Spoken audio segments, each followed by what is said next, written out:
There's definitely been much more pressure on employers to be able to meet the commitments that they pledged. Renewable energy specifically has high regard for those type of candidates because they're well trained, they've got excellent modelling skills. Which areas are you seeing there is that shortage of candidate, or there's real demand on the client side? And welcome to this month's Talent Conversations. I'm delighted to be joined this month by Marcus Davies-Bateman, the Managing Director of Cobalt Recruitment. Welcome. Thank you very much for having me. Just before we kick off, could you just explain to everyone a bit of your background and what you guys focus on? Yeah, absolutely. Managing Director for Cobalt Recruitment. 22 years we've been operating as a real assets recruitment business. But also actually a second recruitment business we launched earlier this year, Kamanos, which provides the same type of candidates but to the renewable energy and energy transition industry. It's very relatable, but it's our new sister brand. I've been doing that for 18 years here in the UK, also in Singapore, before coming back to manage our UK operations. So sustainability and renewables is a focus for this discussion. So, what's driven that decision to open up Kamanos? Yeah, absolutely. So Cobalt's always been real estate, real assets, and that's gone hand in hand with the built environment. Yeah. And over the 18 years I've been with Cobalt, it's changed so fundamentally, and renewable energy has become a huge part of government pledge in making the country totally dependent on renewable energy only by 2035. A lot of our more traditional clients have started moving into investing in, operating, developing renewable energy assets alongside more traditional property assets. So we decided to launch the business in response to the demand for qualified candidates in a very short-skilled marketplace. So it's kind of natural transition for us. So which areas are you seeing there is that shortage of candidate, or there's real demand on the client side? To be honest, it feels like a bit of a contradiction with where we've been economically, and hopefully we'll come out of a recession today or this week. But actually the shortage has remained throughout over the last 3 to 4 years and hasn't really changed. And that's at your front end investment, acquisitions, the project finance, putting together a deal, acquiring the land, all the way through to operating an asset. So good quality people are always in high demand and short supply.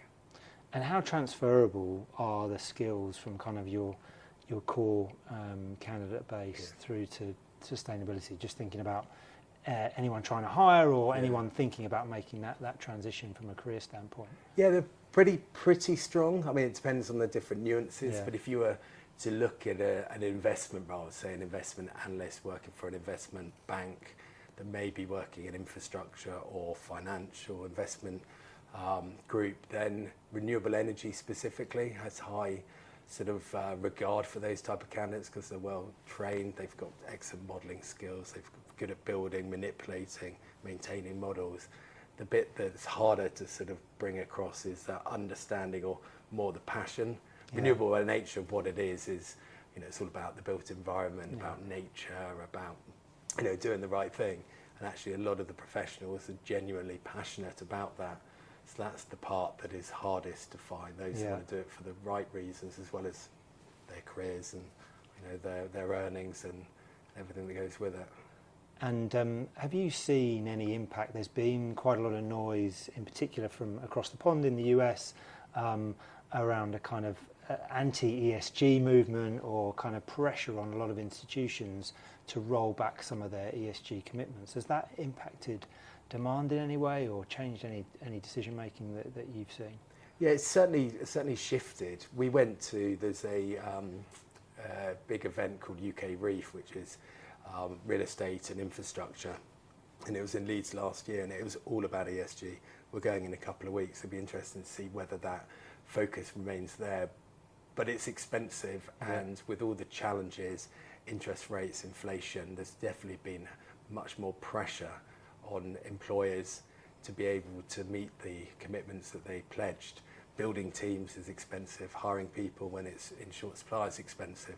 So we've seen some rowing back on the size of teams and what they're getting people to go and do. But at the moment, I don't think we've seen quite the impact that we're hearing from across the pond. And hopefully that won't change. We want it to remain a priority, and it's the right thing to do. It just needs to be done in an affordable way that employers and the people delivering it can actually make an impact. Great. And then just changing tack slightly, private equity is a big area of focus for yourself specifically. I'd love to hear, and I think a lot of our kind of viewers would be keen to hear any trends you're seeing from a private equity standpoint right now. Yeah, actually one of the first roles that I ever worked on when I started in recruitment in 2006 was private equity with a little bit of real estate, private equity, real estate, PRE. It's certainly changed a lot since those days, but the focus of the work we do remains private equity-led real estate investments and renewable energy and energy transition, where the fundamentals of how they invest remain fairly the same, remain true to what it was before. So we are still seeing an increased demand for good quality investment professionals that understand, can structure and acquire a business in a more traditional private equity play. Equally, there remains a lot of capital still in dry powder in private equity. Whilst it's harder to raise new capital, there remains capital.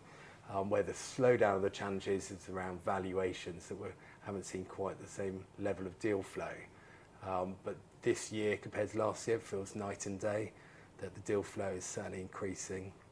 Valuations are much more realistic, and with interest rates coming down, the cost of borrowing and the cost of debt is more favourable. So we're starting to see things slowly get back to where we want them to be, which is obviously going to have a big impact on people looking for new jobs and the employer market. Well, that's it for this talent conversation. Thanks very much, Marcus. Thank you very much.